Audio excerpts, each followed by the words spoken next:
বাচ্চারা একদমই খেতে চায় না, আমার রিভিউ তাই একদমই খেতে চায় না।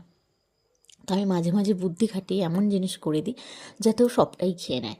তো এখানে দেখো গোলা রুটি করছি, গোলা রুটি একদম সিম্পল, কিছুই না, একটু আটা নেবে, আটা নিয়ে লবণ আর চিনি দিয়ে খালি গুলে নেবে জল দিয়ে, এটা ব্যাটার তৈরি করে নেবে, আর কিচ্ছু দেবে না, কোনো মশলা দেবে না।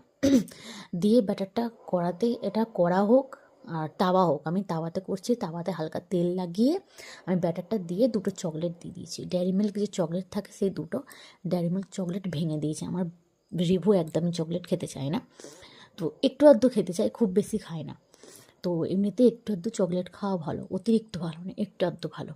তো এই দুটো চকলেট আমি ব্যাটারটার মধ্যে দিয়ে দিয়েছি, গোলা রুটিটার মধ্যে দিয়ে ভেজে নিয়েছি। এটা চকলেটটা ভেতরে কিন্তু মেল্ট হয়ে গেছে, খুব ভালোভাবে মেল্ট হয়ে গেছে, আর খুব ভালোভাবে ভালোভাবে ভেজে নেবে কিন্তু গোলা রুটিটা। এখানে আমার একটা ভাজা হয়ে গেছে, আমি আর একটা